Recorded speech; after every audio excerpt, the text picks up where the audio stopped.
Hello, Happy New Year.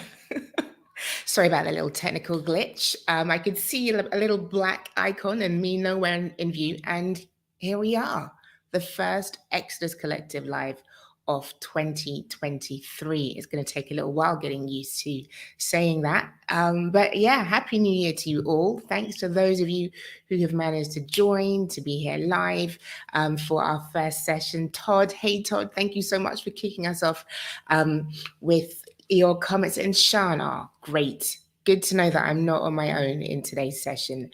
For those of you who tune in regularly to the Exodus Collective, last year, literally like 2 weeks ago, we had a little live talking about the Exodus Collective, where we were coming from, what our aims are. And I was just feeling the feedback was so good that I really just wanted to carry on the conversation with you, because moving abroad is probably something that you're thinking about. Otherwise, you probably wouldn't be tuning into this channel. Some of you might be in bed nursing a hangover. Some of you might be trying to get your head around what happens next in your year to come. And I just thought this time of year, where we're all a little reflective, where we're all sort of planning, okay, what comes next? Keep it a good time for us to just hang out, chat, and also for me to kind of share my approach to moving abroad, because there is no one right way to move abroad. Some people might like to tell you that, but I really don't think that there is. And from the vantage point where I sit, chatting to people who've moved all over the world, all over the Caribbean, there's just so many different ways, but there are some approaches that make it easier. So this session is for beginners, people who want to move, who don't really know how to move, who don't really know where to move. So many of us have been in that position or are in that position, and we might feel, we're supposed to know everything, but you're not. And the learning starts somewhere. So yeah, this is what today is about. So before I kick off, I just want to shout out some of you who've taken the time to comment. Sean, hey Sean.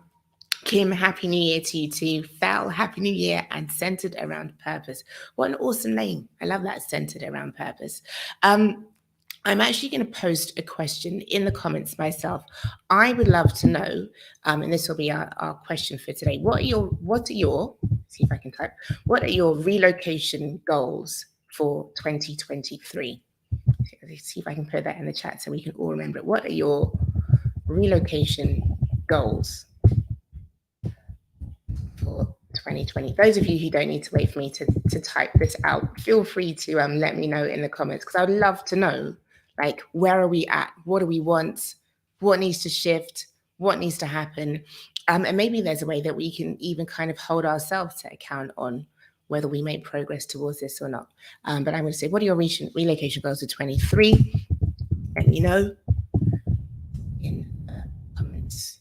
Don't be shy. Feel free to just comment away, and perhaps we can delve a little bit deeper. For me, I literally flew back to Grenada yesterday evening. I popped to London for 10 days. So I am a little bit all over the place. But it's okay. We will help each other out. For those of you who don't know, I am originally from the UK, moved to Grenada, West Indies, first in 2015 when I was working remotely, and then officially for the longer term with my 3 kids in 2021. So yeah, time is flying by. And I will tell you a little bit about my journey to moving abroad, and the various different ways that I've done it.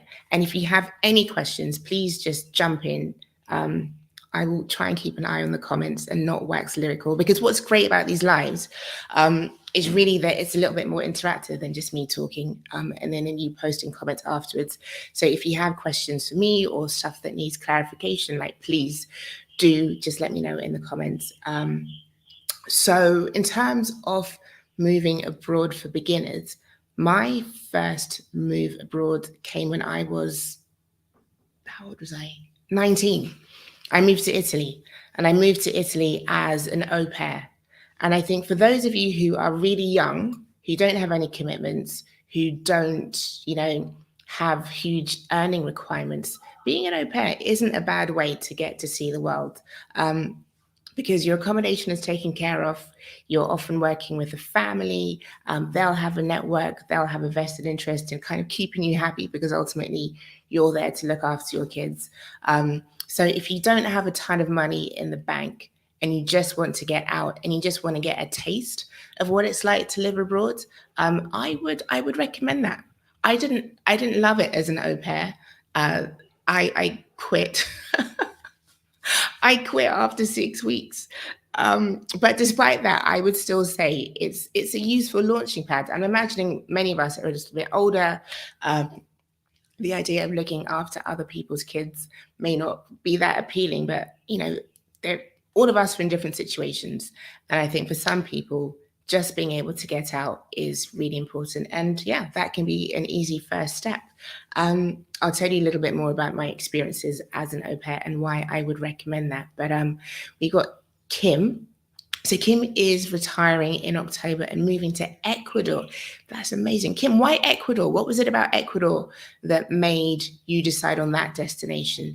And also, did you decide on Ecuador? What was your process for deciding on Ecuador? Because I think that is one of the key things that I really believe people need to focus on is the process whereby we choose the destination that works for us. And I will talk you through what I see is basically the 5 key steps that you need to take. And many people do them in different orders. But I think there is a process, like a sequencing, that definitely makes it more productive.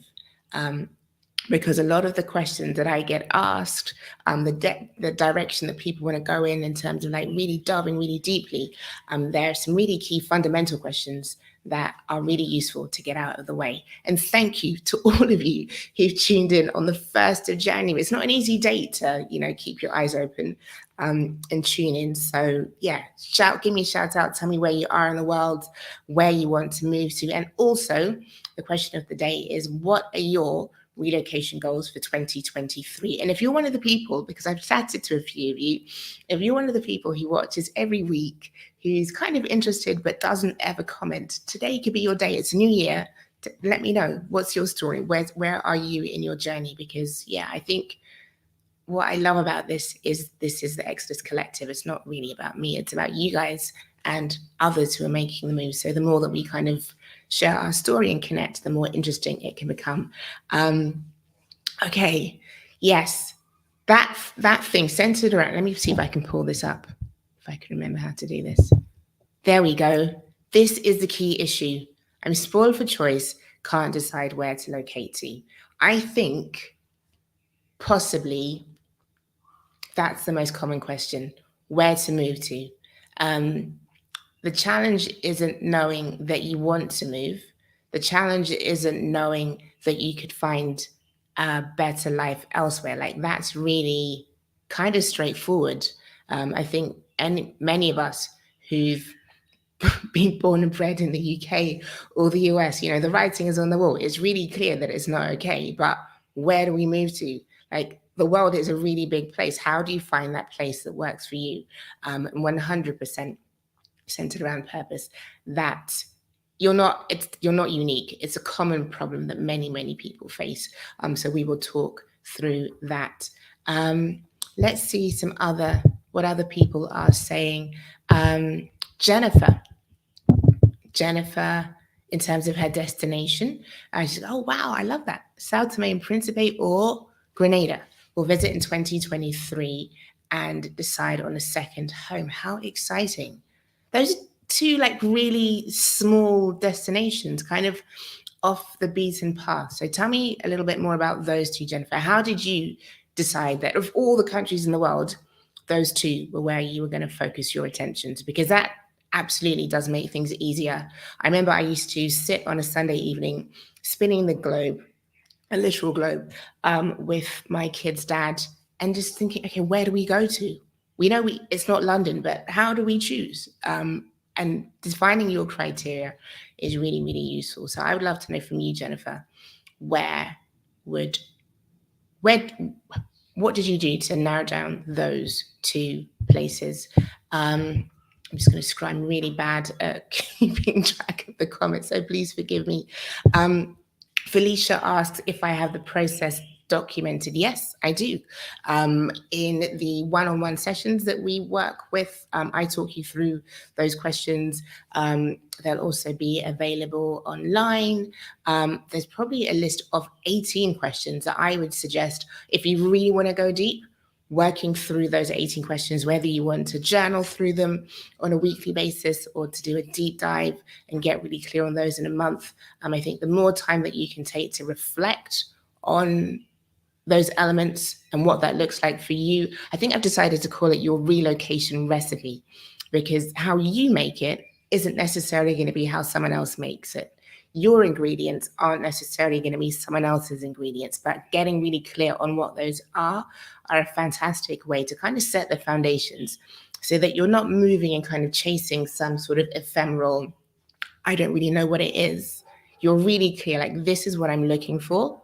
And you're setting yourself up to be able to find those in the destination that you move to. But also, I kind of think more importantly, you are making the shifts within yourself that make it possible to experience that. Because to be honest, like, there's only so much that a destination is going to be able to change. And that is kind of a little bit harsh.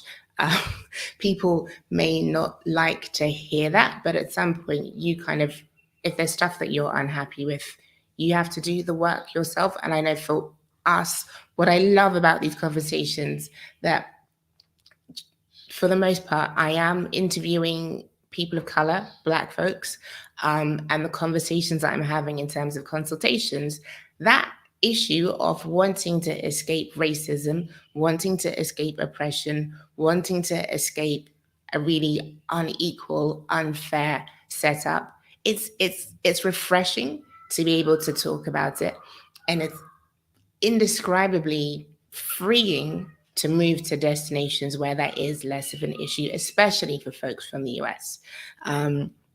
The conversation I have of, I just want to be able to send my son to school and there's no risk of him getting shot.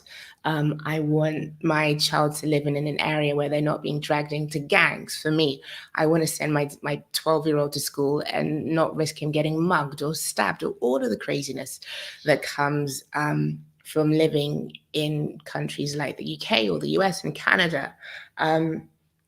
Making lifestyle choices that mean that that is less of a risk is brilliant, but still, like, life doesn't become perfect overseas. And I think maybe last year I had a little bit of a rant about that and people found that a little bit uncomfortable, but I think it's an important thing to be really aware of. I'm aware that I am not answering your questions. John, yes, John is heading to Grenada. We will be seeing John soon. Okay, Kim. Kim says, the beauty of the country and the people, the cost of living as well. In fact, let me show you this. Spanish will be a challenge, but I'm learning. Okay. And I love that. So the sort of visuals of where you live, for some people, that really matters.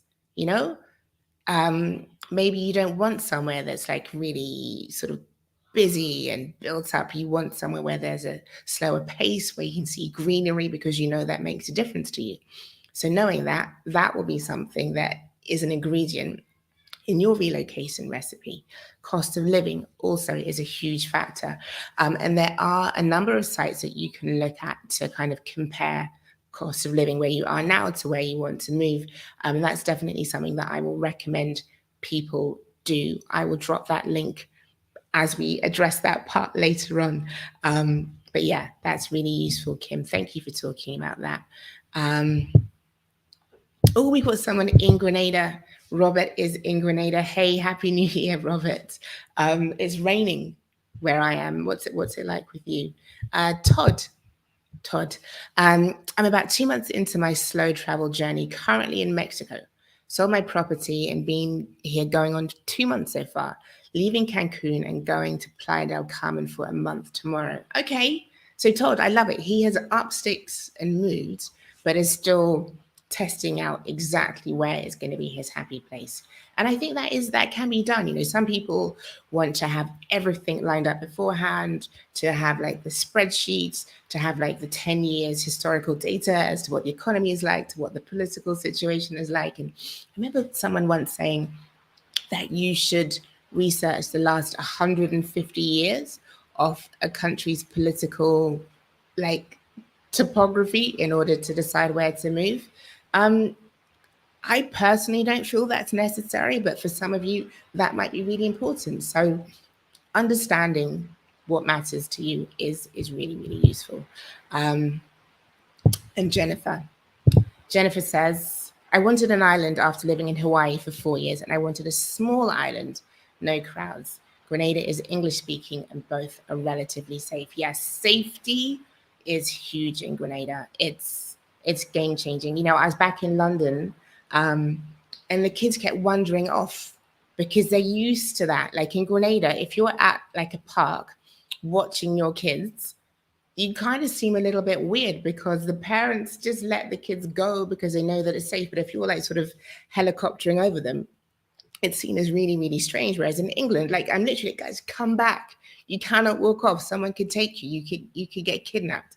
All of that stuff is a reality. And I've chosen to live somewhere where I can breathe a little bit more easily, and my kids can know freedom. So, yeah, 100% safety is a huge, huge issue. Oh, I know I've got a comment from Jennifer, and I don't quite know what that means. Never heard of STP, but I had a dream about Santa Main Principe. Okay, yeah, I like that. And again, like things might pop up on your radar in the most unusual of ways. It might come up in conversation, or you might see something in a magazine article. One of the things that I find really unusual and daunting in some ways is like the number of people who I'm speaking to who have never been to Grenada but want to move to Grenada because of what they've seen on YouTube. Um, and I think in a way that speaks to the sense of desire to be elsewhere, number one. I think it also speaks to the beauty and tranquility that Grenada seems to offer. Um, And yeah, things can crop up on your radar in any way, shape, and form. But I think while things can look really attractive on YouTube or really enjoyable on Instagram, making sure that it's a good fit for you is a really important thing. Like I had a consultation with a fantastic woman last week, and she was talking about what was on her list, and I was, recommending, okay, based on what you said, I think these will be the good places for you to explore a little bit further, for you to narrow your search, because she'd done the thing of like taste testing different places, so she really had a solid idea. And at the end, she said, like, why didn't you suggest Grenada? I mean, you're in Grenada. Why would you not suggest Grenada to me? And she sort of seemed to take it a little bit, not personally, but she was surprised that I didn't say, oh, come to Grenada. But Grenada is not for everyone. And I think the longer that I live here, the more I get a better sense of that. The more that I speak to people in other Caribbean islands, I have a sense of, okay, Jamaica is excellent for the sort of person who's looking to understand this and embrace this, and he doesn't mind that. Barbados is better for people who want X or Y. So yeah, even though I'm in Grenada, I'm definitely not the sort who believes that this is an island for everyone. I mean, even for me, the idea of coming here in my 20s, it would have been like a prison sentence. I would have been bored out of my mind. But now that I'm a little bit older, and have a different sense of what a meaningful life means to me, what peace and tranquility and fulfillment means to me, Grenada works. So that's it. I will leave you guys to talk amongst yourselves in the comments while I try and work through the 4 elements that I think are really are really important. I've got to figure out how to get rid of this. There we go. Get rid of that. There we go. Okay. So in terms of the relocation recipe, and feel free to take notes or to like ask me anything that doesn't make sense. I think, should I quickly answer this one? So I'm going to quickly answer this one. Otherwise, I'm going to forget to come back to it. If Grenada isn't for everyone, what type of person do you feel it would be good for? Okay. I feel, and I could be wrong, and anyone else who is in Grenada or thinking about moving to Grenada, correct me, because this is like really, I'm I'm not biased, but this is just my opinion. Um, I feel Grenada is perfect for the sort of person who is ready for a slower pace of life, um, for someone who enjoys a connection to nature. So being able to go to the beach, to go hiking, um, to be in waterfalls, someone who likes nature, because I think that is one of the strongest selling points of Grenada is just the natural environment. It's so rich, it's so abundant that I mean, my kid's dad, my poor kid's dad, he had a fear of trees. Like he didn't like nature. So him being in Grenada for 6 months, he liked the sun and the beach, but it wasn't his thing. Like the selling points of Grenada just kind of went slightly over his head. So nature lovers, I think Grenada is awesome for you. I think it is ideal for someone who isn't looking for overly consumerist culture. Like if you get a lot of pleasure from being able to work from lots of different coffee shops, to get the latest fashion, to buy like the latest things, like you're either going to find Grenada frustrating because the lack of retail options is very apparent, or you're going to spend a lot of money importing stuff. Um, so yeah, and I think it's Grenada's also a place for people. I think you've got to be fairly chilled. You've got to be fairly laid back because the island is really laid back. And if you're like, go, go, go, go, go, I want this now, I expect this now. If you're quite a demanding person, I think it's beautiful to be demanding. But I think you also have to be really realistic about where your demands can be met. And if you're not that flexible about it, I think Grenada can be very frustrating. I also think Grenada is perfect for people who are very creative. I think there are other islands where you go and everything that you want is there. The entertainment, the culture, the different scenes, the different restaurants, like it's there. You just turn up and you enjoy, which is beautiful. In Grenada, I feel like you need to be much more willing to, if you see something that you want, you have to be willing to create it. That's what I think Grenada is. So Grenada is for people who are creative, who want to produce a kind of like all hands on deck type thing. That's what I would say. Um, I think if you're coming to Grenada and just wanting your needs to be met, you're going to be irritated, because yeah, the vibe is a little bit different. But that's what I would say. Let's see what some other people um, say. John says tranquility, nature, low crime, friendly people, low to no drama. Yeah, I think that's definitely what the island has to offer. Roland, hey Roland, I'm hoping Meg is watching with you as well. Happy New Year to those to you two. Grenada is for those ready to lean into liming. Yeah, like 100%. And liming for those of you who don't know, is like it's just hanging out and chilling. It's not necessarily like making sure that you got the box at the opera or making sure that you front row at a fashion show. It's more just like being able to sit with folks, chill, lean back, and just be, to be able to just be with like a little bit of simplicity. That's what I would say. And Robert, let's see if I can. I can't figure out how to use my laptop.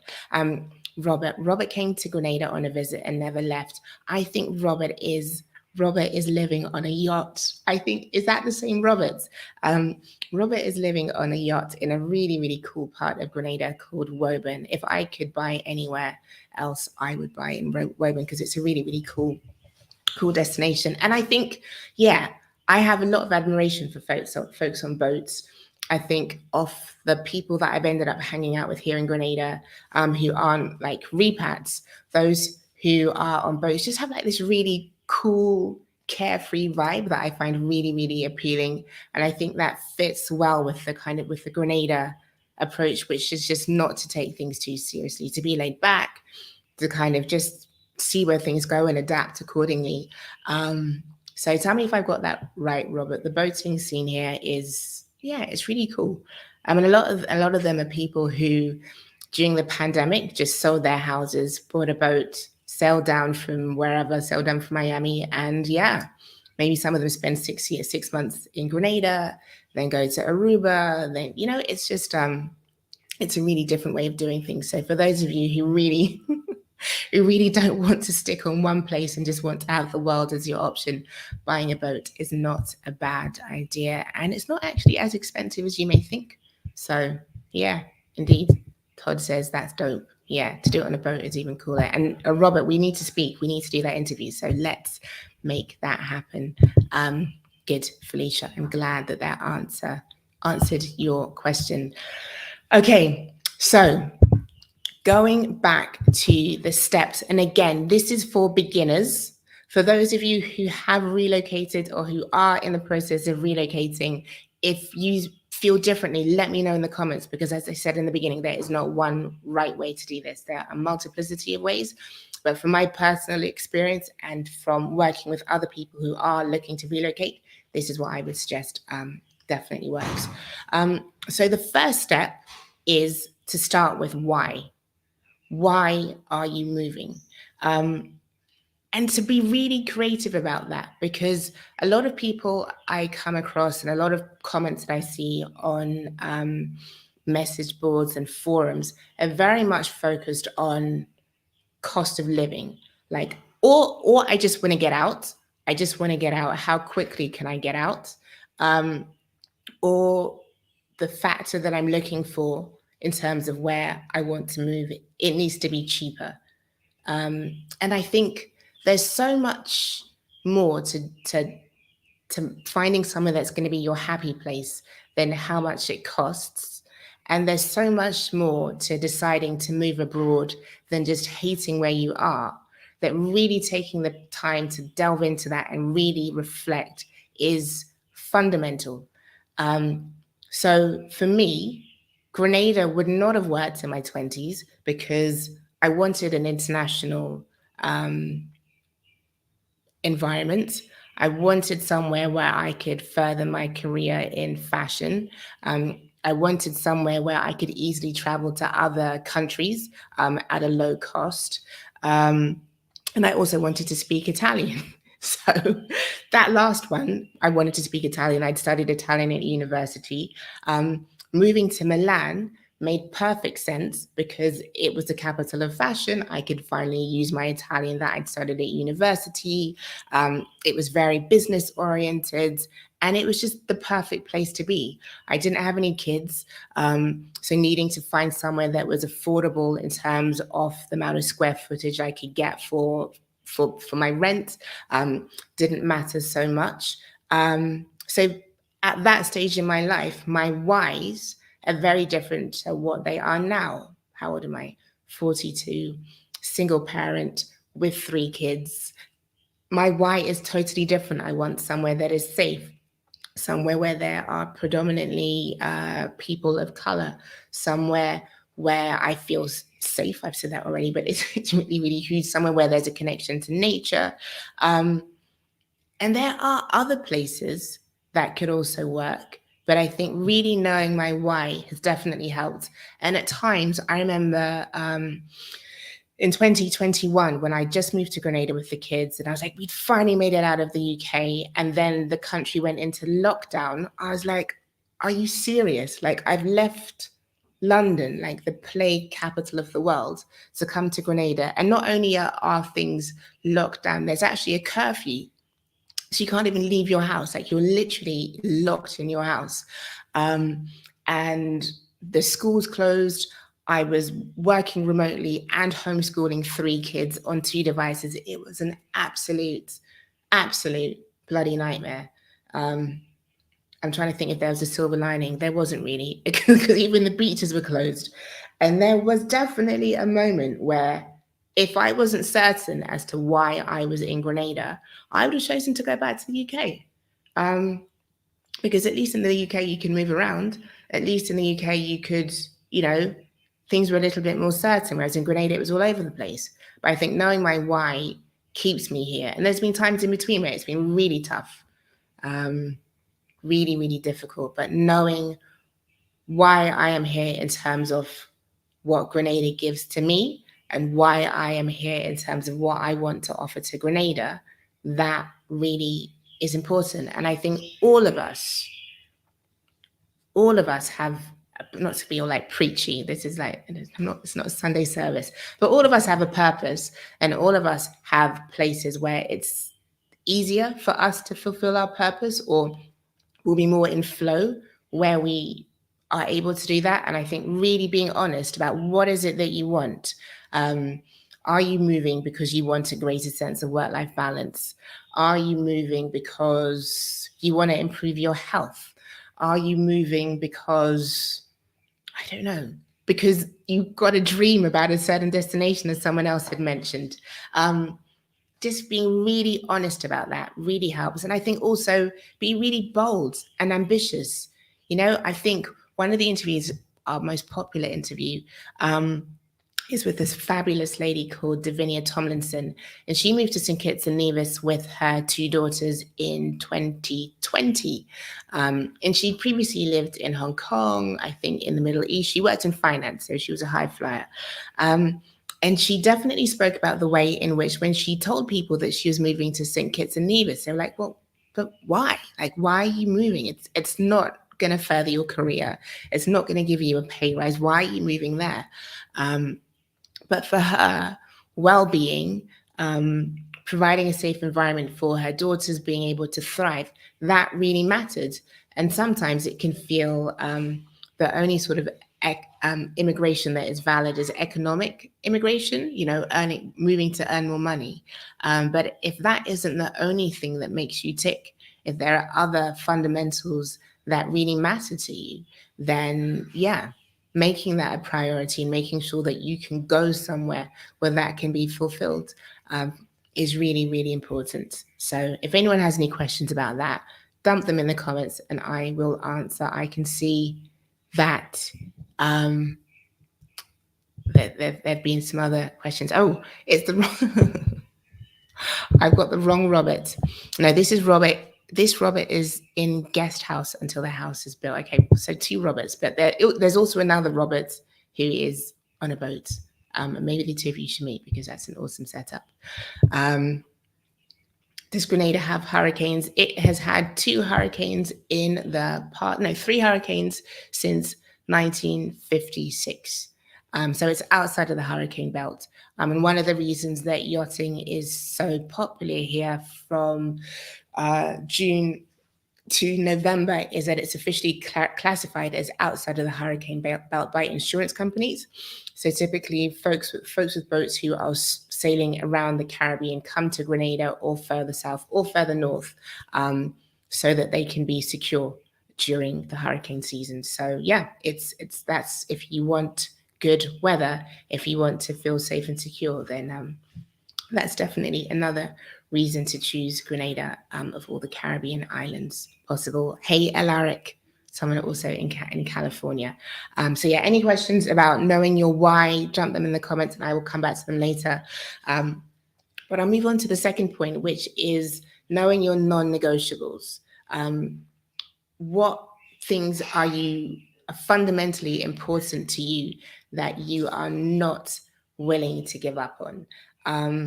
So it might be, so for me, there are a number of places I could have moved to, but because I have young kids, I didn't want to be spending a ton of money. Living in London, the cost of living is incredibly high.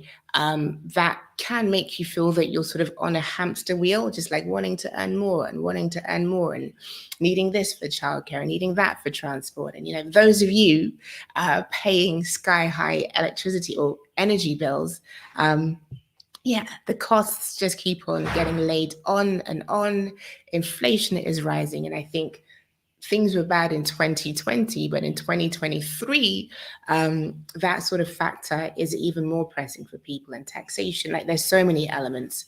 And to reduce that factor really does make a difference. I asked people last time to guess what my gas bill was for the entire year in 2020.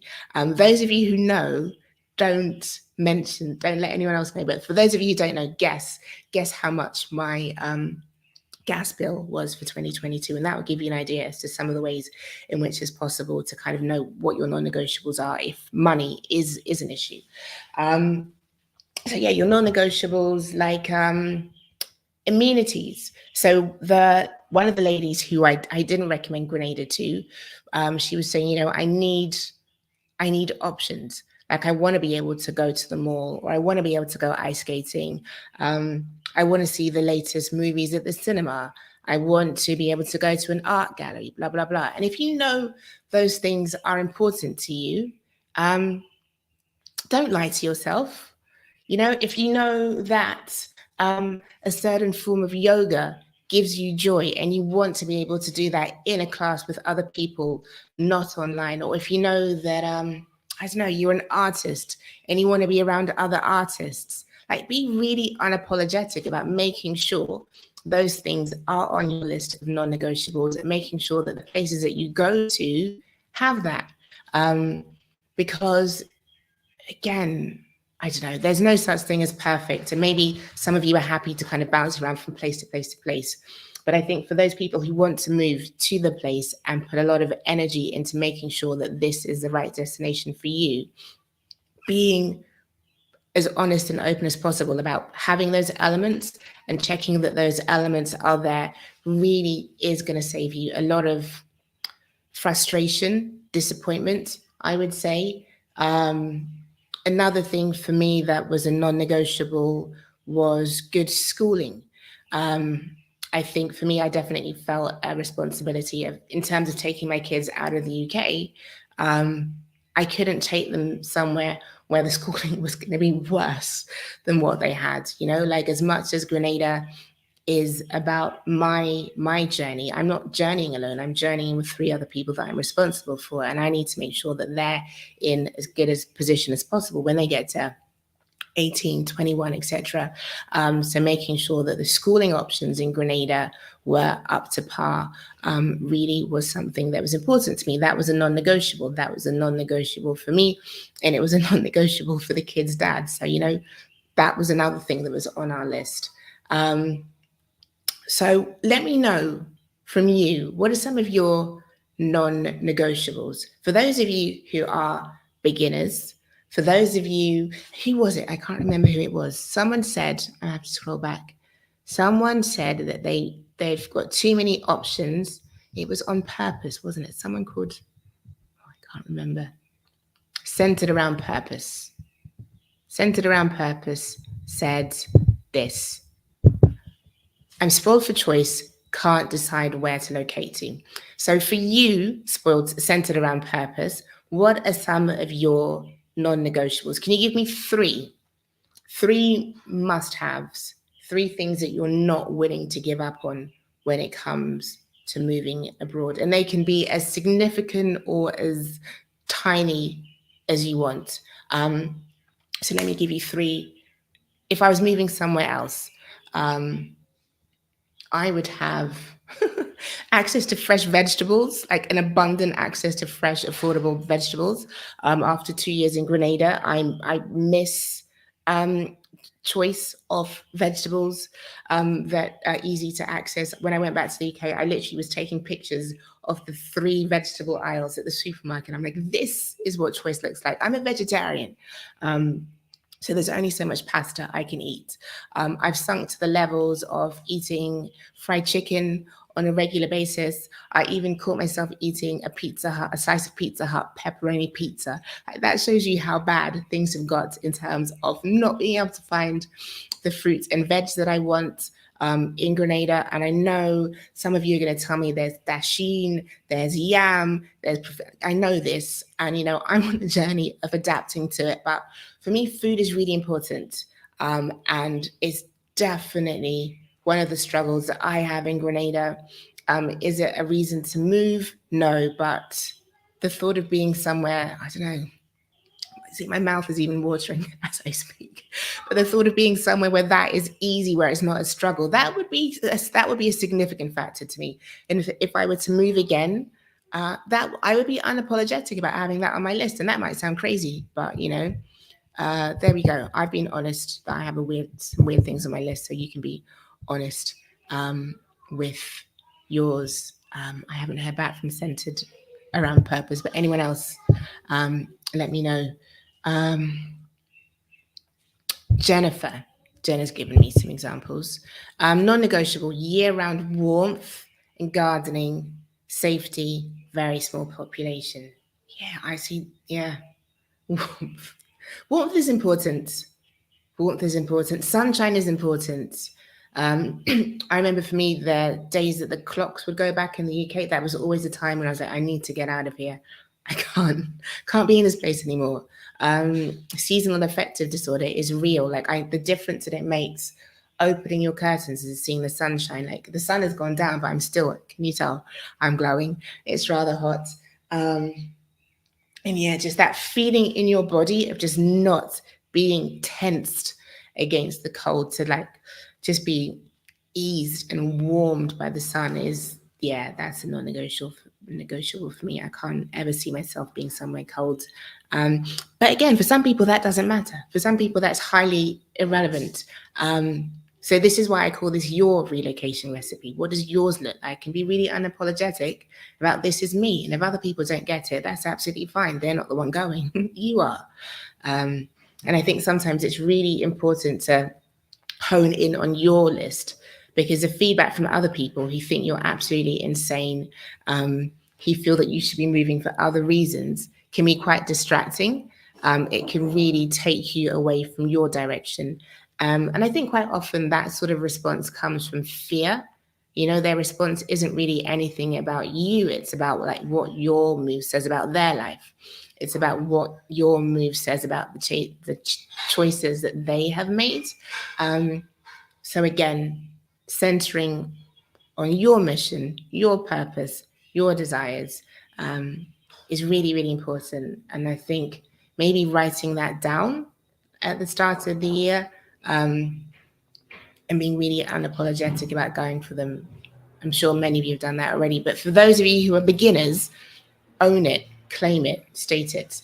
There we go. We've got some from Centered Around Purpose. Okay. A predominantly Christian country, low crime rate, as vegan, good, fresh food. Yeah, it matters. It really does matter. I spoke to a friend of mine who's a Rasta, and I asked him, what do you do? What do you eat? And he said, pasta. His way of surviving the lack of vegetables in Grenada is pasta. I think if it was just me, I could possibly do that, but I've got kids. I can't have them like stunted growth from just having carbs. So yeah, I'm going to have to adjust to eating provisions and growing my own. If I actually have seeds, so I'll let you know how I get on with that in 2023. Okay, see, I'm so glad when I'm affirmed in this fresh vegetable thing because before I came, for those of you who've been watching the video since 2020, I was like, yeah, I moved to the Caribbean, fresh food, abundant vegetables. But the reality is a little different. It's very different. And I follow some of the Facebook groups of some of the hotels on the island here, some of the luxury hotels. And tourists are always like, why are there no fresh vegetables? It's the Caribbean. Why are there no fresh fruit? But we forget that fruit and veg is seasonal, that fruit and veg depends on the weather if it's not grown in greenhouses. So all of these little things make you reflect on a lot of what you took for granted beforehand. So it's part of the adjustment process. You learn how to, I haven't yet learned how to, but at some point, by this time, at the end of 2023, I don't want to be complaining about vegetables because it's just silly. You guys are probably getting bored of it, but these things matter. These things matter. Got some from Todd. I know a lot of people don't think about things like ready, available hot water when traveling abroad. That perhaps can be a non-negotiable yes. See, this is where we're going. Todd, 100%. Yeah. And I think this is one of the things that come out during the conversations that I have with people, because I say, what are you looking for? And they'll list the really big things, but the smaller things, they'll say them and they won't even know that it's a non-negotiable. It's only through talking it through that it comes out. And that's the thing, yeah. It's like the known knowns, known unknowns. There are definitely things that you might not be aware of. And I don't even know, how do you, on your own, how do you become aware of what you need and what you don't need? Todd, have you got any suggestions? Um, but I think talking it through with someone really can help. Watching other people's stories and coming across the things that they throw up can also be an issue. One of the things, and this is controversial, but I'm going to say it anyhow because I'm a controversial person, is that in the Caribbean, in some islands in the Caribbean, as a woman, your experience can be very different to how it is in other countries. Um, the way in which men interact with you, the level of experiencing a country that can be overtly patriarchal. For some women, that's too much. It's not acceptable. For other women, they learn to roll with it and accept that it's a different culture and adjust. But I definitely feel perhaps for those of us who do have that dual identity, for me, there's stuff in Grenada that isn't really that significant that I find very difficult to adjust to. Whereas if I'd moved to China or Saudi Arabia, there would be things that are massively different, but I just accept it because it's a different culture. And I think sometimes, perhaps when you're living in a country where people have the same skin color as you, they talk the same language as you feel that there's some cultural similarity. The small things can actually be very jarring. So yeah, it's definitely a process. It's definitely a process. Um, let's see what some other people have. For me, hot water is a non-negotiable. I hate cold showers with a passion. And what is great is that the water here is heated by the sun. We have a heater. It's not even solar panels, but yeah, I don't have to worry about how much it's costing. And actually, my gas bill for the entire year of 2020 was 80 EC, which is about £26 for the entire year. Yeah, those of you in the UK or the US or Canada, it might be somewhat different, but yeah, stuff like that does help. Does help. It definitely does. Let's see what else. Felicia says, I wish there was a list that I can check off. There are things I didn't even consider. What? Tell me more, Felicia. A list of what sort of things do you want to check off?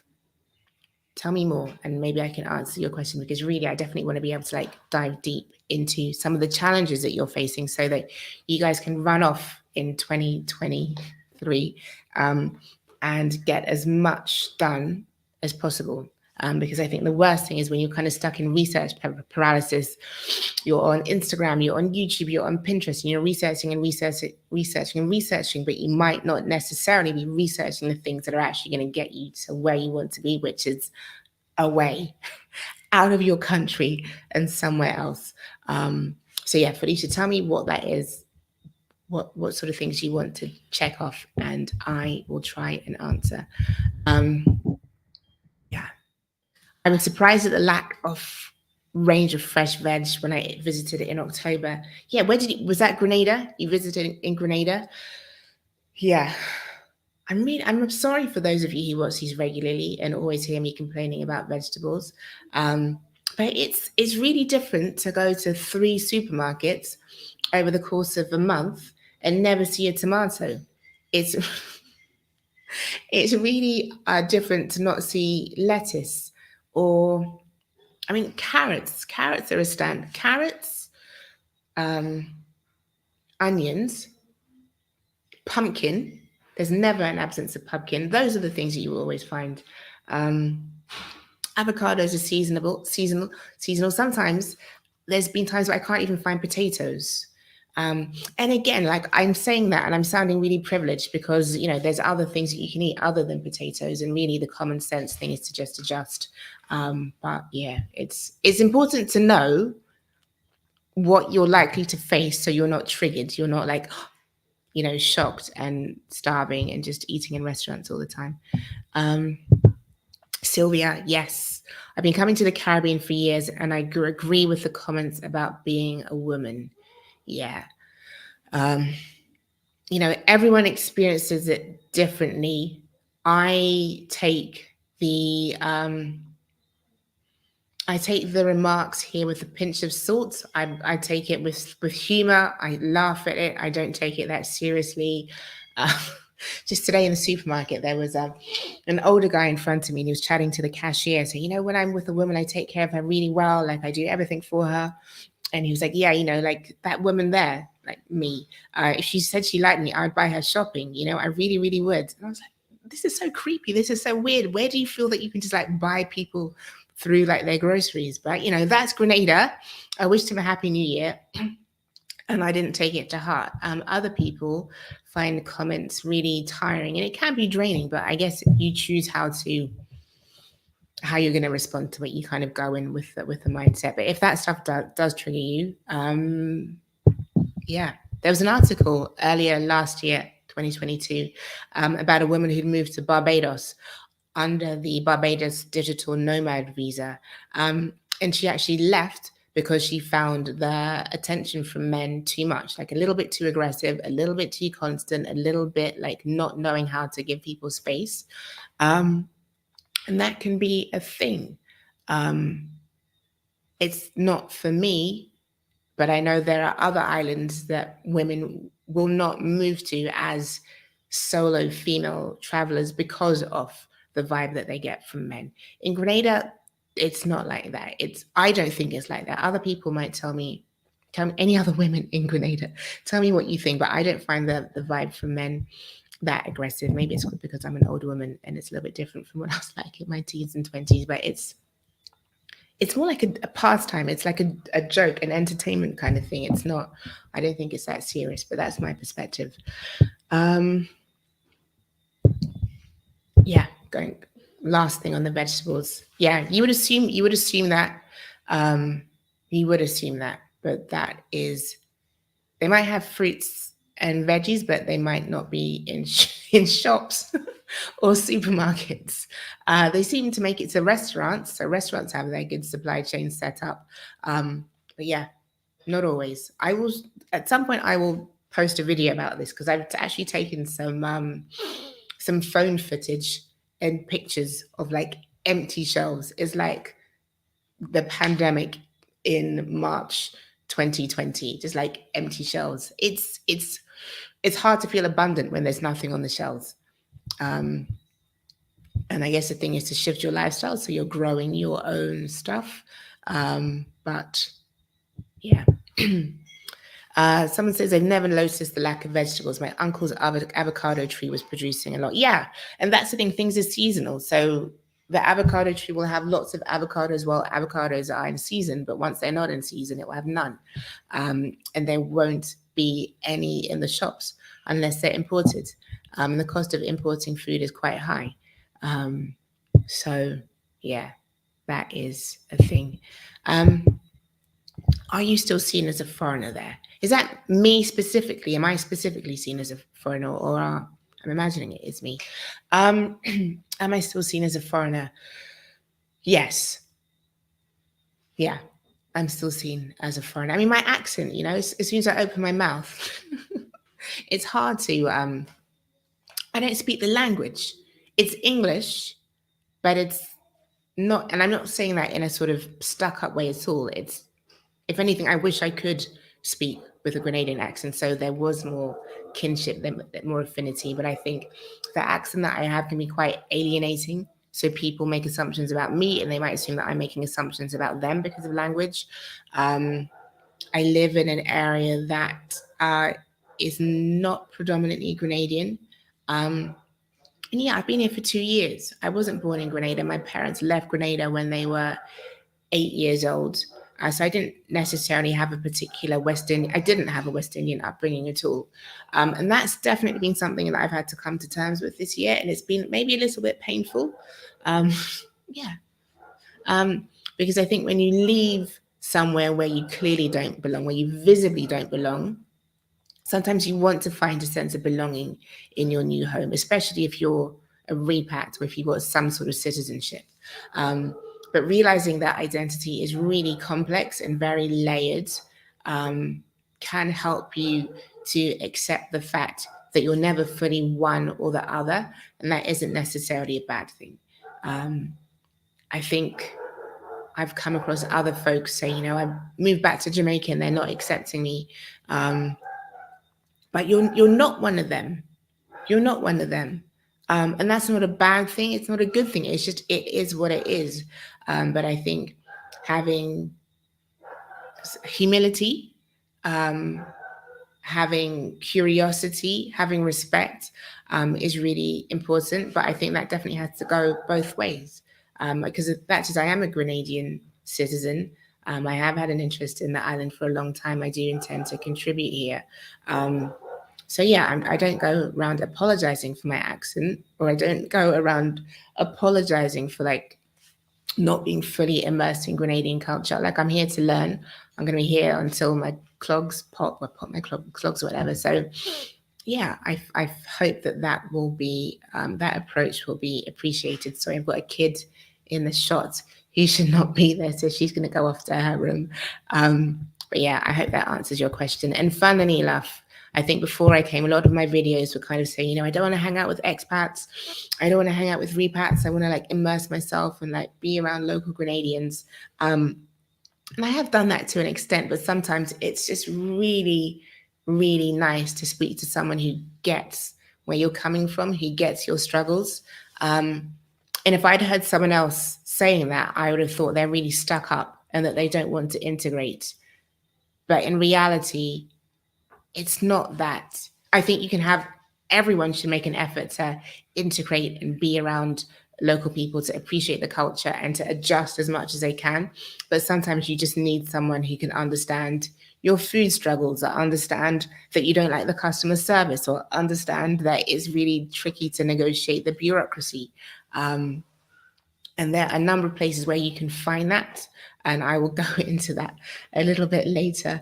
But yeah, that is my answer to your question. Just scrolling through here. Someone asks, going back to the gas, are you also cooking with gas for that low price? That's all I do with gas. Like, there's nothing else here to do with gas. Like, nothing. I don't need central heating because it's hot. I don't need a gas boiler to heat my water because the sun does that. So that's literally all I'm doing, is cooking food. I have a gas tank that is connected to my oven. I change it twice a year, and each tank of gas costs $40 $40. So yeah, that's quite a saving for some folks where energy prices are spectacularly high. Someone here. I lived on a remote island and there were regular food shortages, and fresh fruit and veg was so hard to come by. But they did import a lot of frozen veg from South Africa and the UK. Is Grenada the same? No, I would not say that there are food shortages. I would say sometimes there's shortages of certain items, like sugar, for example. They say sugar's scarce. Sugar's hard to find. What else has been scarce? Sometimes if there's an issue at the port, you will notice that certain items are lacking. But I know, like, my friend in St. Kitts, she's noticed when ships haven't come in, and my friend in Nevis too. But in Grenada, it's not that dramatic, but you will definitely not.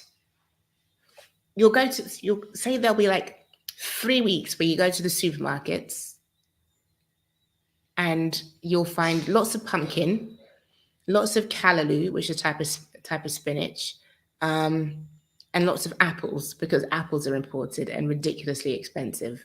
If you want to find aubergines or what else?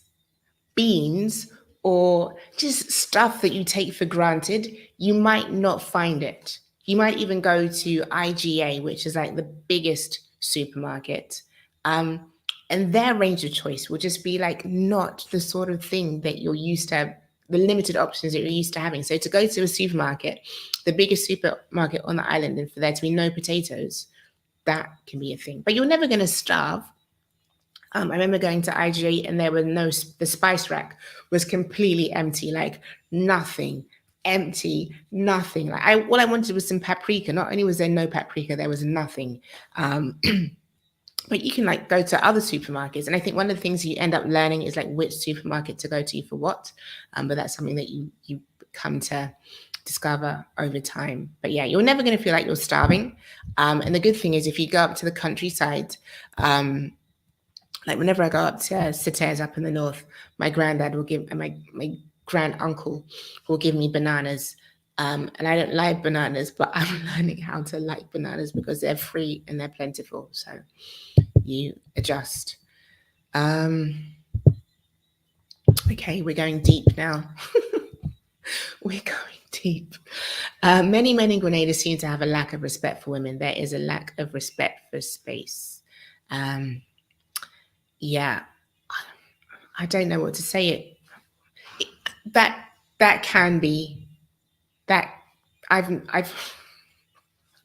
digging a hole. Why did I put that one up? I think gender relations here are definitely an adjustment. That's what I can say. Whether it's a lack of respect for women, I don't think I can say that, but it's definitely different, and takes some getting used to. And as an adult, you really have to be clear as to what you find acceptable and what you're willing to put up with and what you're not. And as much as appreciating other people's culture is important, making sure that you're appreciated is also key. So that's the most diplomatic answer I can give on that. And if anyone else wants to run away with it in the comments, please do. But as this is going on record, I will try and not go too far. Okay, Robert's giving me some recipe. Okay, I'm using bok choy, carrot, Christophine potato, and chicken. Oh, that sounds good, Robert. I would love some of that. Yeah, you always find a lot of bok choy. You do bok choy, carrots, Christophine I can't always find. I'm learning where to find potatoes, and there's always chicken. You're guaranteed to find chicken. Chicken has become like a vegetable to me now, and I'm supposed to be vegetarian, but this is what you do. You learn to adjust. You learn to adjust. Someone else asking about non-negotiables. Okay, I agree about the sexism, but if you live with Grenadians of an older persuasion, they can view your interactions with people strangely. Yeah, possibly. I think I don't interact with my older relatives. Actually, no, my older relatives are cool. So, but yeah, there's definitely generational gender. There's a lot going on. Okay, we'll scroll through some of these comments. And that's the thing. Yeah, finding your tribe is really, really important. Kwame, hey Kwame in Jamaica. Kwame, take over the comments. Give us some tips. Kwame, what are your goals for 2023? Kwame was born in Jamaica, grew up in the UK, and then went back and runs an awesome Facebook group called Black Expats and Repats in Jamaica, which is the resource that I always recommend to anyone who even is just thinking of joining, of moving to Jamaica, because it's just such a really rich group, and people are really generous with their information. And I'm really hoping to start something similar for Grenada, because it's just such an inspirational platform that's so useful.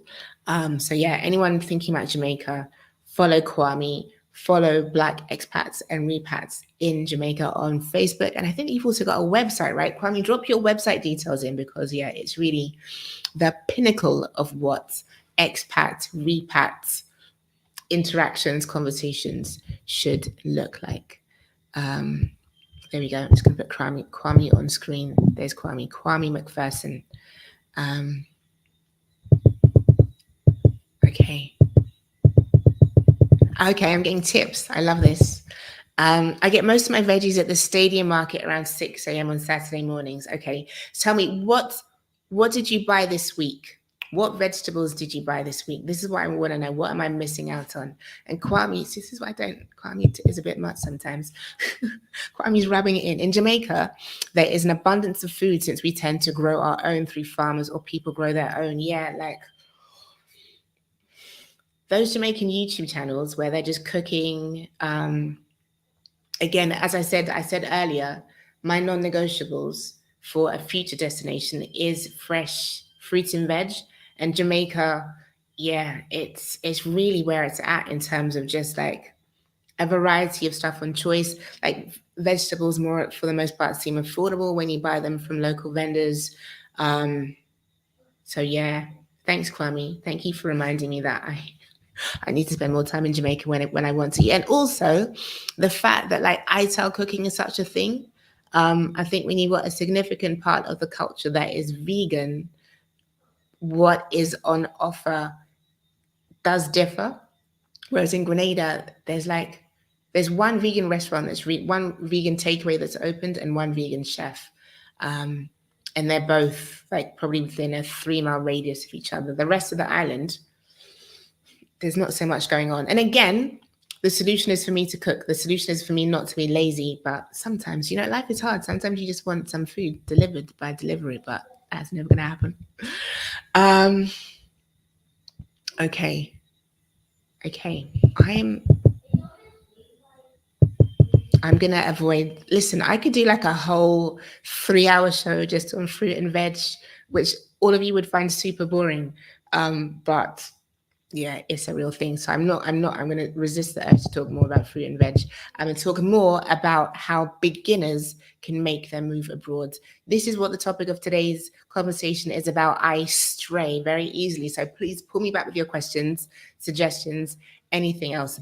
Because I really, really want 2023 to be the year that you make it happen. You might not move in 2023, but at least if you put the steps in place, if you know what your relocation recipe consists of and how you're going to prepare it, it's going to make such a difference in terms of taking the steps that you need to take into getting out of here. So if there's anything that I can specifically answer, let me know. For those of you who have just joined, and it's taken me an hour to recap, apologies. But for those of you who have just joined, the first step that I say that it's essential for you to consider is why. Why are you moving abroad? Like, yes, we may know that we don't like the cold. Yes, we might know that we don't like the racism, and we understand the stuff that's pushing. But what is it that's going to pull you to another destination? What is it that you are looking to find? I mean, Wi-Fi is going odd. But what is it you're looking to find where you are going? Because I think that balance of the push and the pull can really help you have like a solid base from which to move.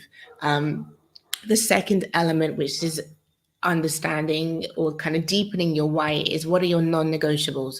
What are the essential elements that you really must have and that you're going to be unapologetic about making sure that they're on the checklist? A bit like looking for a guy, what are the fundamental characteristics or the traits or whatever that you want to have in a destination, thinking about them in the same way that you would a relationship with a person or your workplace, your ideal job. I think definitely that being clear as to what your non-negotiables are really important. Some people have asked me for a list, and that is those sort of questions are some of the things that I work through with folks when I do my one-on-one consultations. And somewhere in the comments and probably in the description should be a link to the one-on-one calls that I do. And for July, fast tracking ahead. For January, I'm offering pay what you want one-on-one clarity calls. And they're a really good way to get started. So yeah, if you're looking for kind of like working through that list, understanding what it looks like for you, go ahead and book or send me a question in the comments and I will do my best to answer. And Kwame is laughing at me. Kwame is like my big brother, I feel, who is Jamaican. Okay. Sorry for looking with this puzzled face. Afro Nomada, I love that name. How many Black Americans relocated to Grenada? Well, we have one who is in the process, who is John, and you can check out his interview, which went out probably about a month ago, and he talks about why he is moving to Grenada and setting up a business here. There are a number of Black Americans, many of whom who attend the medical school. So that definitely helps in terms of finding like-minded folks. You also have a number of, what's the term? Caribbean Americans or West Indian Americans who are of Grenadian descent or mixed Caribbean descent who move to Grenada. There are also some African Americans. Is that what you mean by Black Americans? Tell me what you define by Black American. Is it ADOS? Whatever. I don't know the terminology, but yeah, there are Americans here. There are Americans here, and I would say, and people don't agree with me, but I feel like Americans are more warmly received than Black Brits. That might be about to like throw a bomb into the comment section, but that is my experience. But yeah, it's a good place for Black Americans. And Kwame is sharing his story. Born in England. Okay, moved to Jamaica when he was young. Okay, he's an international man of mystery and an awesome author. So yeah, many ways to connect with Kwame. There we go. There we go. Yes, I know you, and you have your passport, which I'm super thrilled about. So yeah, there we go.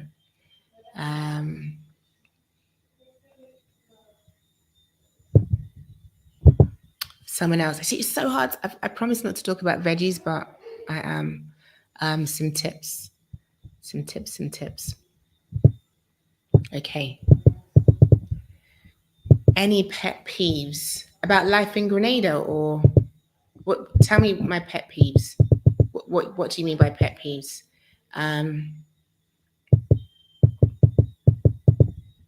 Yeah. While you answer that question, I will take a look at this one. Is getting residency in Grenada as a non-repat Brit a challenge? Is getting residency as a non-repat Brit a challenge? My answer to that is it depends. That's what I would say. It depends on your citizenship options. So if you are able to get a passport from another CARICOM state, then the amount of time that you are able to spend in Grenada on a tourist visa is longer than if you are traveling on a British or US passport. So the amount of time that you can stay on vacation is longer. And also the options that you have if you were to set up a business in Grenada gives you the right to reside. So it's a bit like the EU. Let's put it this way. So if you have Jamaican grandparents or Kittian grandparents, or where else? There are a few islands, countries that allow you to claim citizenship through your grandparents. If you have a Jamaican passport and a Grenadian passport, and you want to work as a self-employed person in Grenada, you can apply through the CSME program to be able to set up a business. So I definitely wouldn't say it's a challenge. If you have no CARICOM ties at all, you are able to apply for residency in Grenada after 2 years. And there is a process whereby you can then apply for permanent residency and then citizenship. But it's not quick. It's not impossible, but there are ways around it. And what's the best route for you really just depends on your circumstances. So whether you're planning to move to retire, whether you're planning to move to buy a house, whether you are able to apply for citizenship through any other means. So yeah, if that's something that you're looking for more information, definitely we can chat about that. So yeah, just let me know. Wendy, affordable housing in Grenada is hard to find. It depends, Wendy. I wouldn't necessarily say so. It just depends. It depends what you want. I think the longer the longer I'm here, the more I'm aware of that. I feel, and I'm quite unapologetic in saying this, that the property market in St. George's, particularly in areas such as True Blue, Lansepine, Egmont, Fort Judy, uh, Westerhall Point is spectacularly overpriced. Um, some of the properties around Belmont, uh, around golf course, I think also are overpriced. What you pay in return for what you get is like, where do these figures come from? Because yeah, thinking about if you were in Belize or Jamaica, or like I've seen 20-acre real estate with like 5-bedroom houses and 3 cottages for sale in Jamaica for the same price as like a 2-bedroom, like really average looking apartment in Grenada. Um, it is wild. Is that because it's a small island and SGU massively distorts the market? Perhaps. Um, but I think if you are willing to look outside of the kind of more popular touristy areas, then you can find. I mean, because Grenadians have to live here. Grenadians aren't paying like 3,000 US for a 2-bedroom apartment. Um, Grenadians probably aren't living in true blue. So you can find affordable housing. It just depends what your parameters are. Um, and yeah, there's a few people that I'm helping at the moment with their property searches. Um, and I think flexibility with what it is that you want is really important. Um, so if you want uh, a 2-bedroom place with 2 bathrooms and AC and an acre of land, and that comes at a cost. If you're flexible in terms of being primarily amongst Grenadians, um, maybe somewhere that's a little bit of a fixer upper that isn't decorated to your taste, but you're able to like buy some paint, bring in your soft furnishings and make it what you want, then you can get bargains. You can get bargains. I mean, I come from London where property is just insane. So I guess anything for me is better. But I do agree that the property market is disproportionately geared towards foreigners if you're looking online. So if you're looking at Century 21, Remax, Terra Caribbean, Altman, it's geared to people who search online. Grenadians, for the most part, aren't searching online for a property. It's word of mouth. It's other places. So you just need to know how to search. But don't let that put you off. And please, yeah, Airbnb. Looking at long-term rentals on Airbnb is such a bad idea because yeah, folks haven't cracked onto the fact that they need to adjust their prices for long-term stays. Um, so yeah, I've got to do really hard to focus and not not just focus on Grenada, because I know that so many of you aren't just looking at Grenada. You really just want to decide where you want to go and decide on a place that works for you. Um, so yes, I will try not to focus exclusively on Grenada. And let me scroll down and see if I can answer some other questions. Here we go. There we go. Readdressing the Grenada imbalance. For the past couple of years, I've been counting down to 2023 because we're moving back to Jamaica this year. I can't believe I'm staring at the calendar now. Isn't that such a great feeling? What does it feel like? Bless you, Green Chicken. What was your process for deciding that you wanted to move and then putting all of the steps in place? I would love to know. What was your why? What were your non-negotiables? Which reminds me, yet after like an hour and a half, I should probably move on to the third step. So step number 3 is research, which all of you are obviously doing because you're sitting here and listening to this channel on New Year's Day when you could just be tucked up in bed or, out doing something much more enjoyable. But I think if you dive straight into research, like I want to move abroad, where looks nice on Instagram, where looks entertaining on YouTube, then you're looking at it and your research is going to be based on someone else's projections. And they might seem really seductive. They might seem like, oh, listen, I'm commuting, I'm cold, there's racist abuse every day. And that other thing can feel really like, I want it. But if you do that without knowing what your version of success looks like, of your version, your relocation recipe looks like, that research There's so many people that are just researching, going round and round and round and round and round in circles. And you can get into research paralysis. And a lot of the things that I see people researching probably won't necessarily make them any clearer towards getting to where they want to be. So that's why I place research as the third step. Research once you know what it is that you're looking for, because there are some like false elements and false factors that you can end up spending a lot of time digging into, and actually they have nothing to do with what it is that's going to work for you. So in terms of research, I would suggest looking at YouTube channels, because that's really where you get the visuals of what a place looks like. You see what the interactions are like, and that's something that I really haven't done much on my channel, because I don't know why. Why haven't I done that? I think other people do it really well. Nezel does it really well in Grenada. She's off vlogging and doing hashes and, you know, that sort of stuff. Maybe I should. Maybe I will. Maybe something exciting is coming in 2023 that will give you all of that. But yeah, YouTube is great. Take everything you see on YouTube with a pin. I mean, I'm not talking to children, but yeah, people have their motives for saying what they say.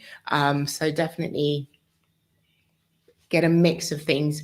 And then the other element that I would say is useful are Facebook groups. Now, a lot of us hate Facebook, hate Meta, aren't into Mark Zuckerberg and all that stuff. But I would say hands down, some of the best platforms that I've come across for really getting deep in understanding a place are Facebook groups. So the ones that I am a part of is one called Single Mothers Do Travel. And that was about location independent for women with children. Another one is Black Expats, and no, it's not called, it's called Blacksit Tribe. And it's specifically aimed at African Americans, but I snuck in under the radar. And it's just really good because you have people who are new to their journey. So they're asking the questions that you might be afraid to ask out loud, and you get to see their answers. But then you have people who are established in the place and able to give you their like really in-depth advice. And I think for those of you who haven't found your place, for those of you who don't even know which continent you want to be in, then that can really be a useful starting point. So I would definitely recommend that. Felicia asks, can I send the link to my one-on-one? Yes, I will. I need water. Give me a sec. So yeah, those are two. In fact, I'll put the link in the description afterwards. Maybe I should have done that before. Oops, I'll make that happen. And also podcasts. I think podcasts can also be a really great place to kind of hear people's stories, to learn what others have been doing. And I am actually joining a podcast. When am I joining it? 15th of January, which is in 2 weeks' time. And that's all for Black folks moving overseas. And the person I will be speaking with is in the audience. So send me your details, post them, and I'll tag it so everyone makes sure to attend that one. But yeah, it's just so different from when I moved to Verona. I moved to Verona, Italy in 2021. And then I just rocked up. There was no TripAdvisor, there was no Airbnb, there was no Facebook groups, there was none of it. So you're literally just moving on a wing and a prayer. Now there's so much information that you can find. And I think, as someone said, the challenge is not to be overwhelmed by it all. And I think by taking the first 2 steps, you are able to be much more focused, but also you can get a lot of information. You can get a lot of information just by knowing where to search. What does Kwame say? Yeah. Research. Yes. And reconnaissance visit. Yes. So I was speaking to a lady last week who's considering Grenada amongst many other places. She's never been to the island, and wants to come for a week with her daughter to really get a sense of what is Grenada like. Where would be a good place for her to live? What are the sort of social activities that she would be involved in terms of eating out? What are the restaurants like? And I think a few people that I've spoken to have never been to Grenada and are thinking of moving, or it could be any place you've never been, but you've just had enough and you want to go, and that can work. It can work, but I think if you want it to be sustainable, to take a trip to your destination and understand your why and your non-negotiables, and then to go hunting with that list really gives you a sense as to whether or not it's going to work, because there is only so much that you can tell from looking online. There is only so much that you can tell from looking on YouTube. So I would never recommend avoiding a reconnaissance trip, a scouting trip, however you want to frame it.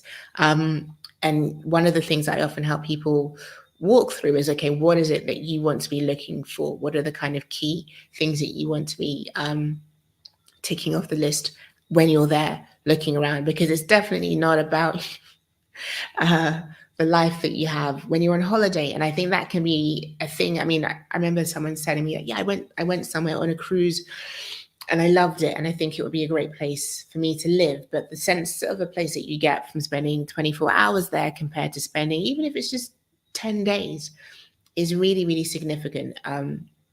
So perhaps staying in an Airbnb in the area that you think you would rent or buy a house in, instead of a hotel. Instead of eating out, going to the supermarket, trying to cook what you would normally cook. Can you find the ingredients? Are you massively going to have to shift what you want to eat, instead of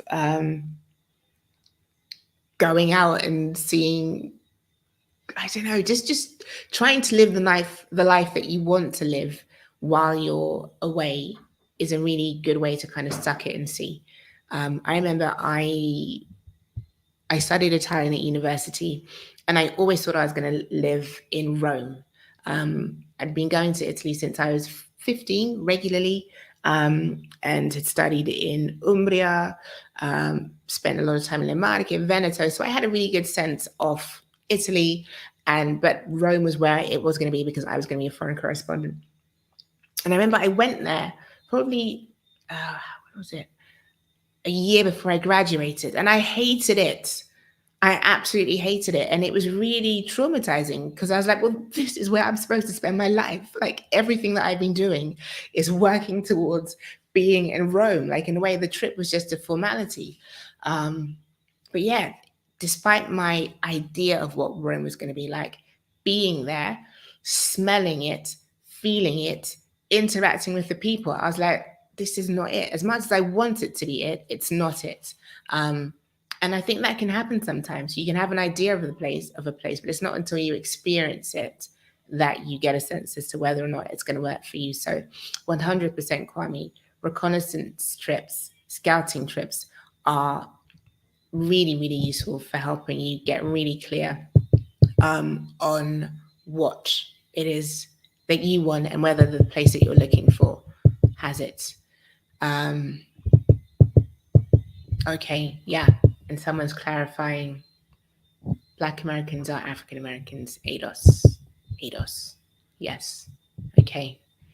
Rudy says, my parents are from Dominica, but part of my father's family is from Grenada. Rudy, have you got your passports? I feel like a lecturing mum here, but I really, really urge people, even if you're not looking to move abroad, even if you do nothing with the information on this chat, if you have access to a passport, please make sure that you apply for it. Like the number of people that I come across who would have so many more options if they had citizenship sorted out is significant. Grenada, Yeah, I'm not going to talk about citizenship in Grenada.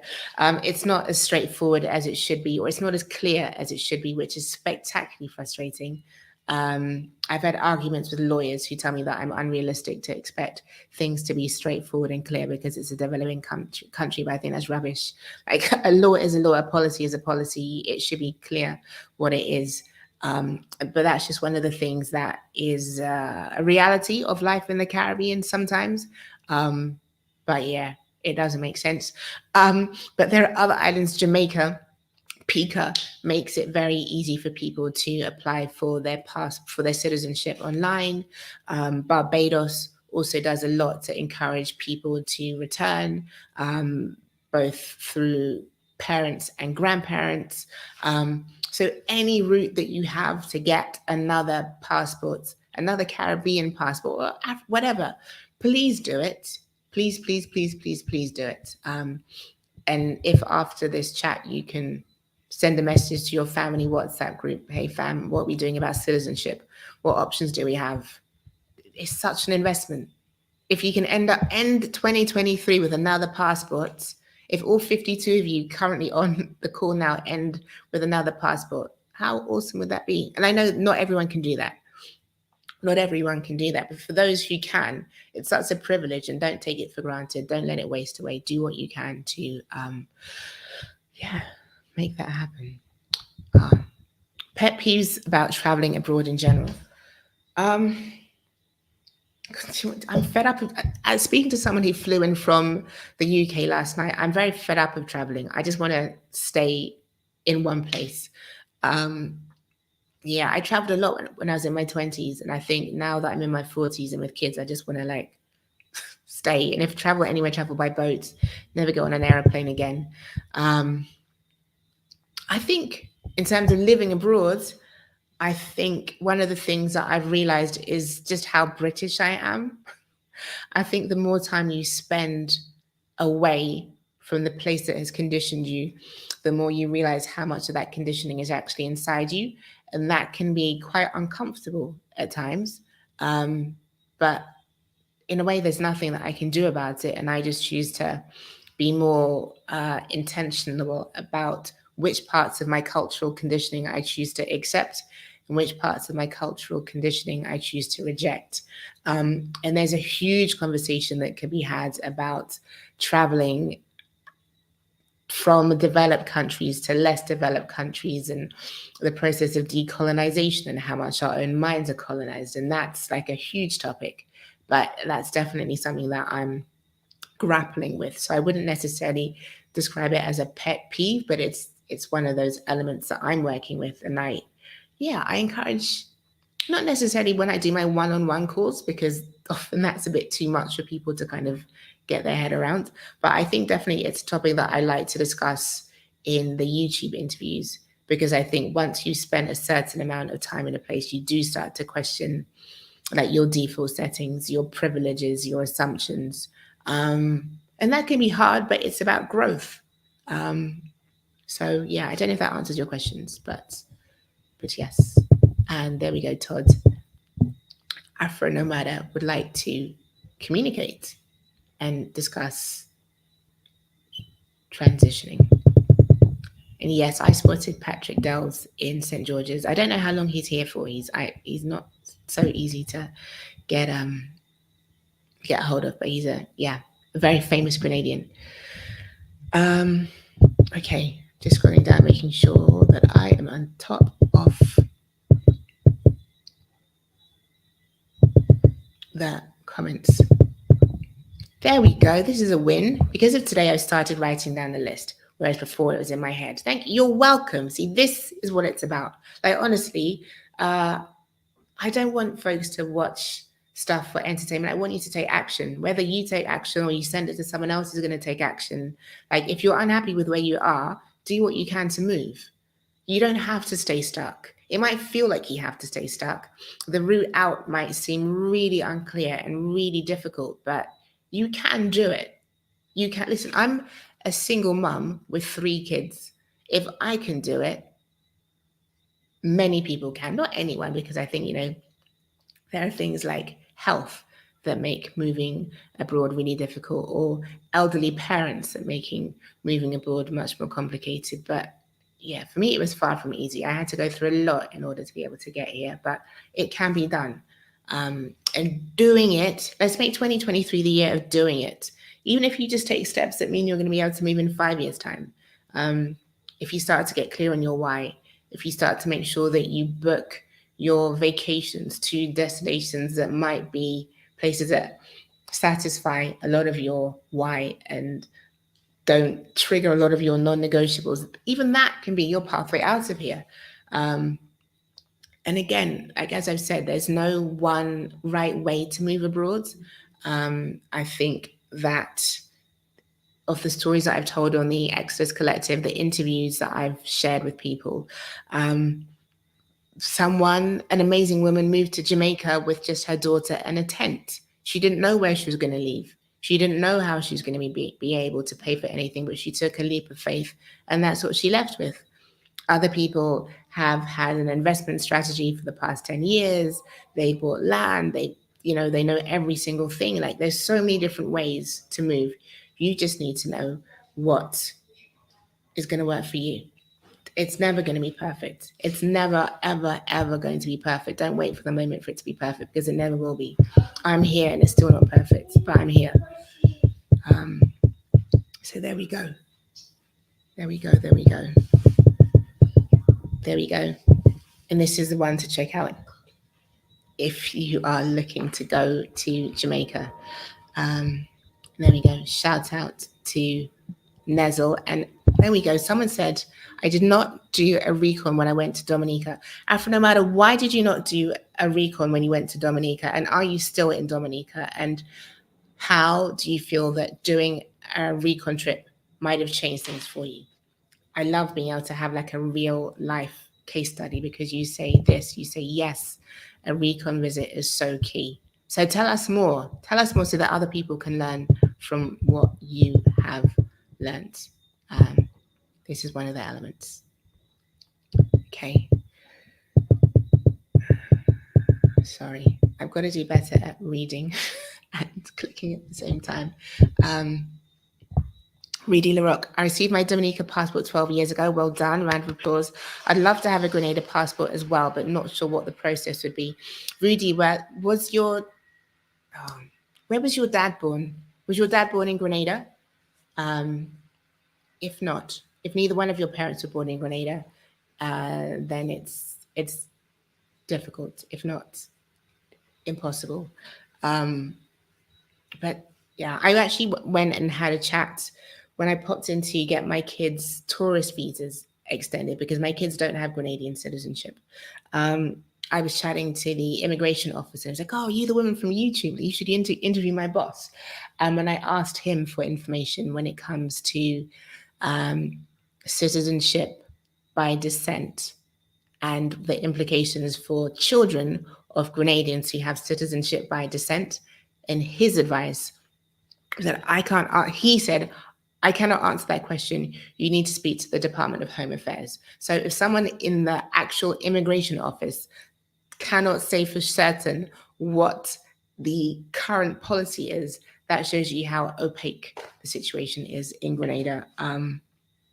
So I am making it my mission, my commitment for 2023 to be like on top of that, because it's just not fair that people are ending up having to go around in circles on this. But yeah, once I have an answer, I will let you know, Rudy. But yeah, let me know if either one of your parents were born in Grenada. In this, yeah, citizenship to Sierra Leone. I would love a passport from Sierra Leone, but sadly, I don't have that. Okay, grandparents are Jamaican.